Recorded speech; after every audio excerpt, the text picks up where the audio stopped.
Assalamualaikum warahmatullahi wabarakatuh. Perkenalkan, nama saya Nafita Ramadhani dari perwakilan kelompok 3.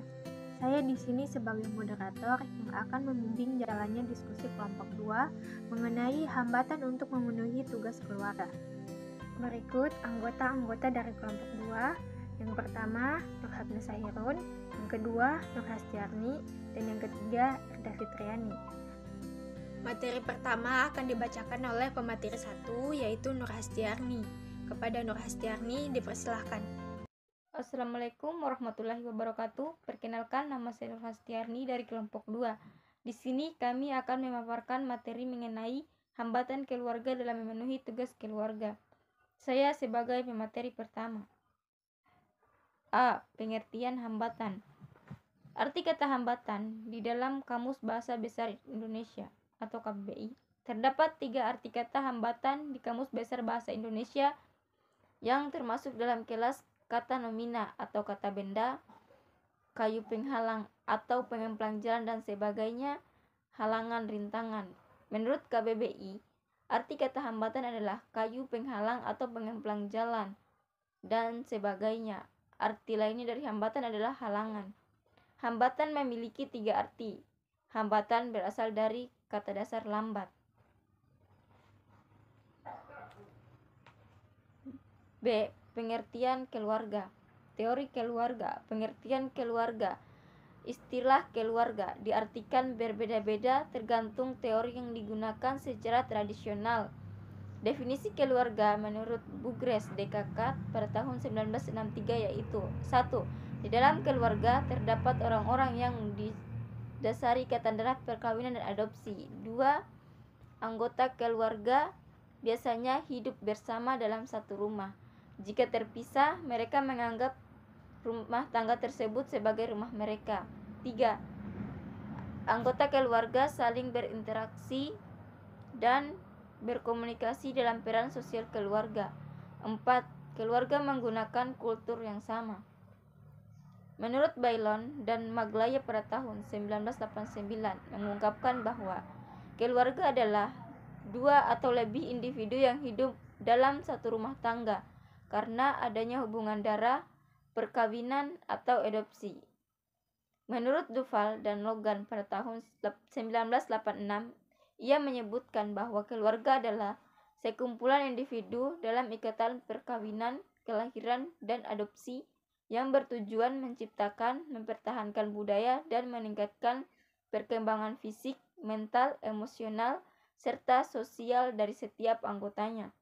Menurut Effendi tahun 1998 menyebutkan bahwa keluarga adalah unit terkecil dalam masyarakat yang terdiri atas 2 orang atau lebih.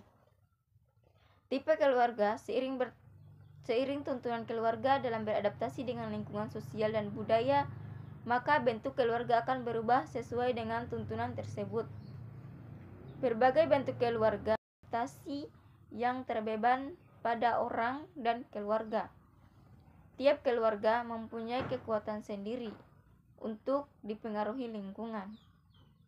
Dalam sosiologi keluarga, bentuk keluarga digolongkan menjadi 2 bagian besar, yaitu bentuk tradisional dan bentuk non-tradisional, atau sebagai bentuk normative dan non-normative, serta bentuk keluarga varian.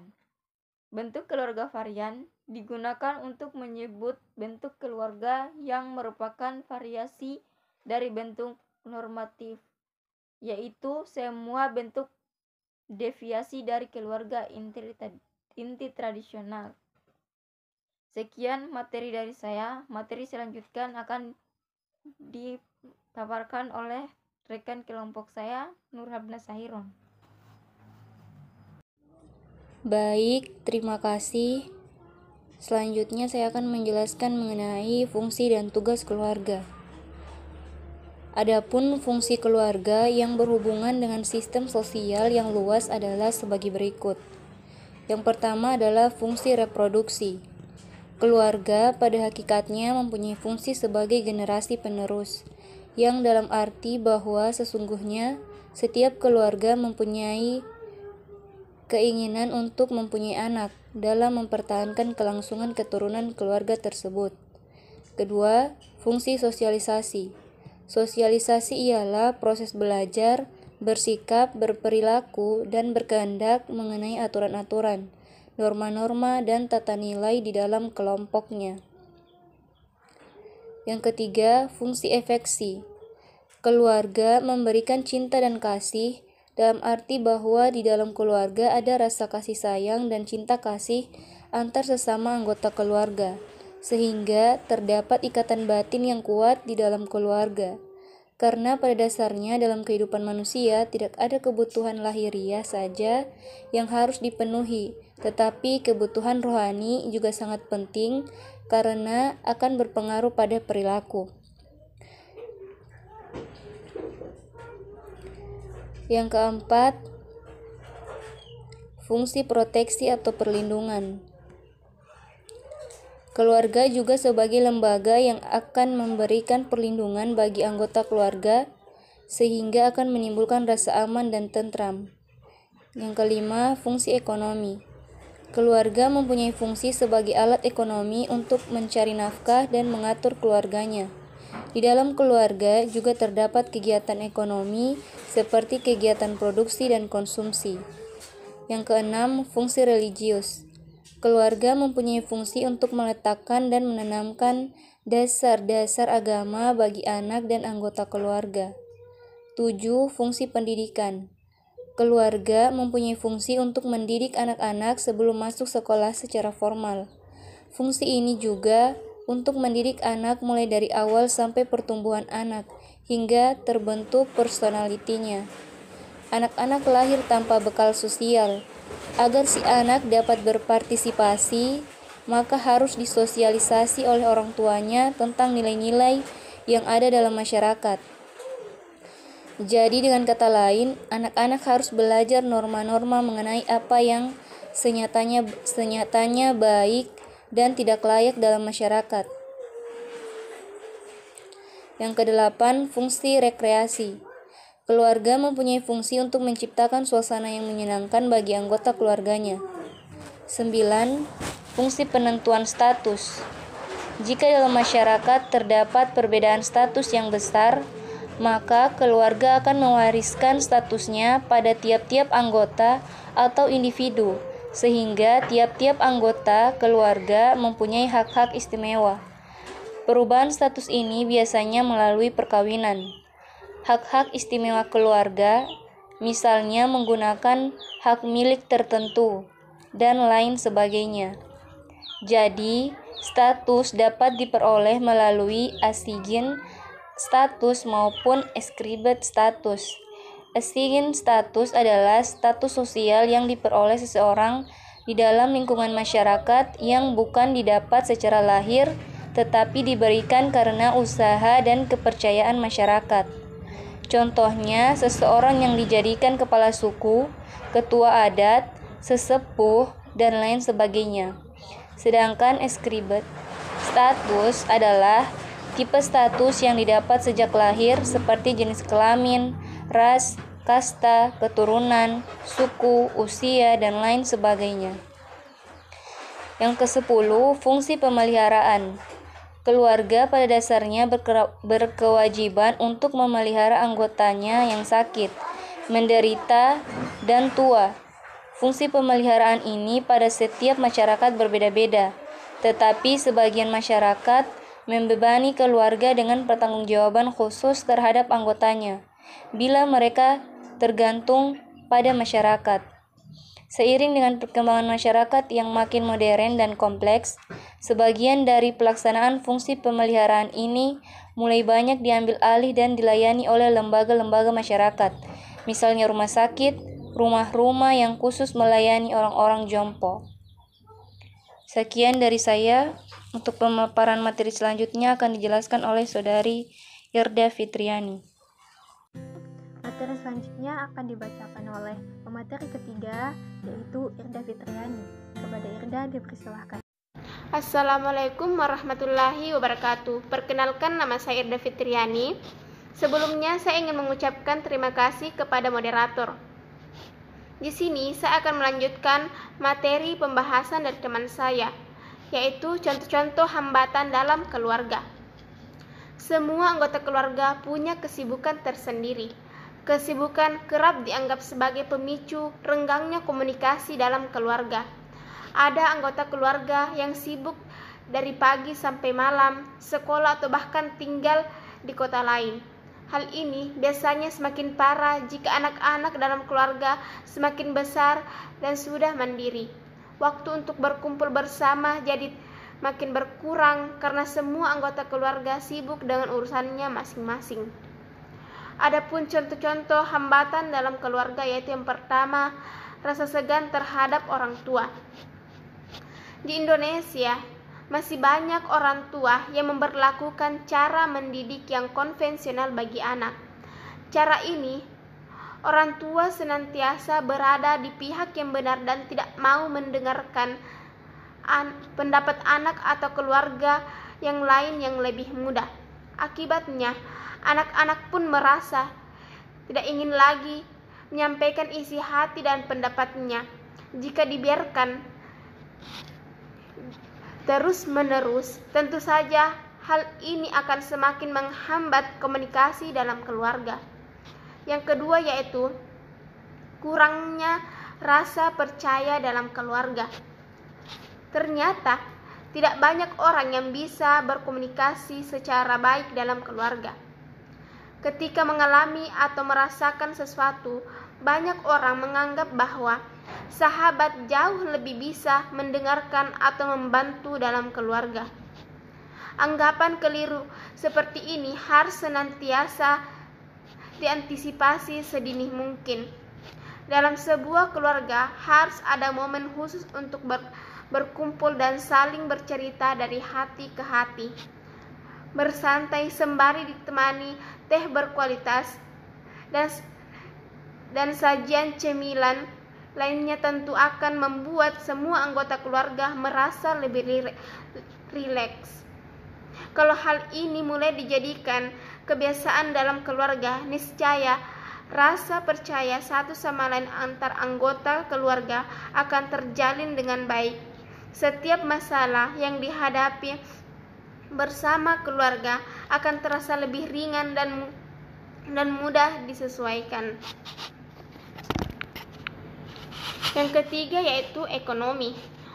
Orang tua siswa yang memiliki ekonomi masih rendah sering disibukkan dengan pekerjaan sehari-hari untuk memenuhi kebutuhan hidup sehari-hari.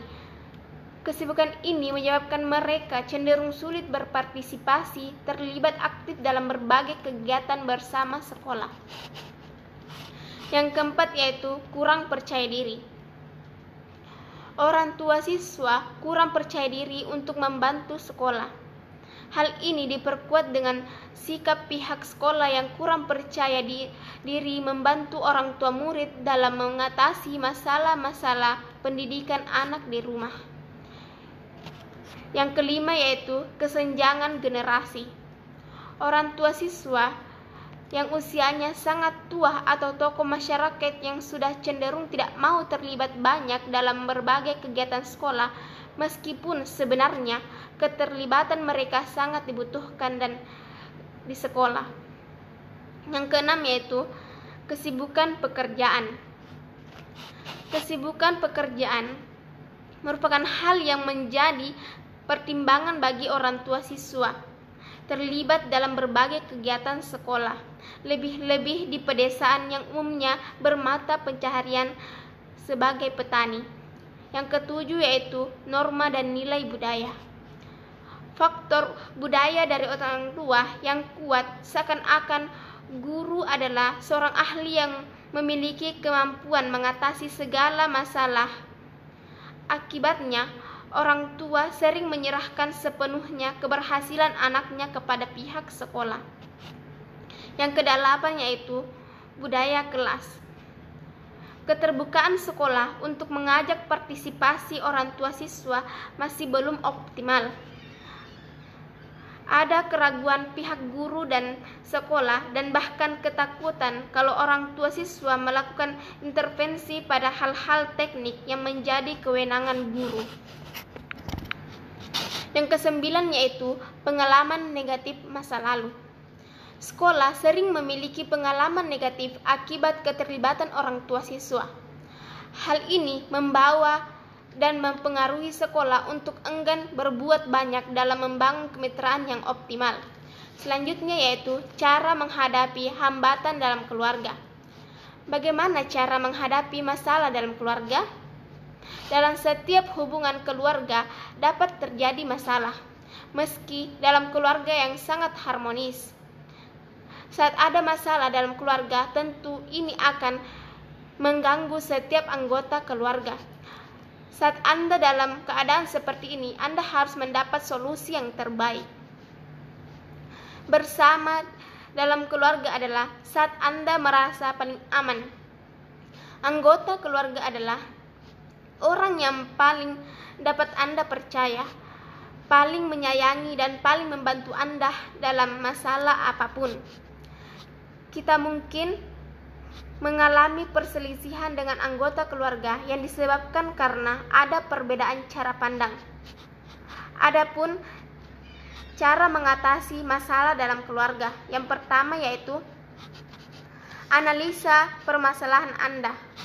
Menganalisa masalah tidak hanya dari sudut pandang Anda, namun sudut pandang orang lain juga. Yang kedua yaitu cari semua solusi yang mungkin untuk dilakukan. Mencari berbagai macam solusi yang dapat Anda lakukan. Yang ketiga yaitu tuliskan semua kemungkinan solusi di kertas dan beri peringkat. Pikirkan dengan matang, tidak dengan emosi, dan berusaha untuk mendapatkan solusi yang terbaik.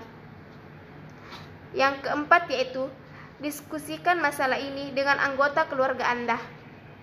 Karena tidak ada seorang pun yang mengalami tentang Anda kecuali anggota keluarga terdekat Anda.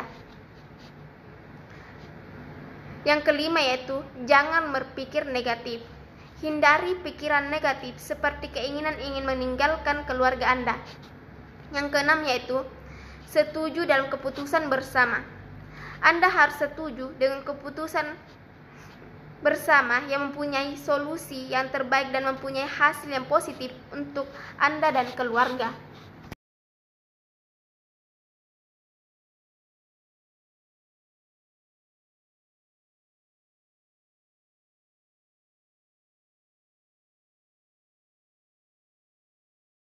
Baiklah, itulah pemaparan materi dari kelompok 2 mengenai hambatan untuk memenuhi tugas keluarga. Semoga apa yang disampaikan bermanfaat bagi kita semua. Saya akhiri. Wassalamualaikum warahmatullahi wabarakatuh.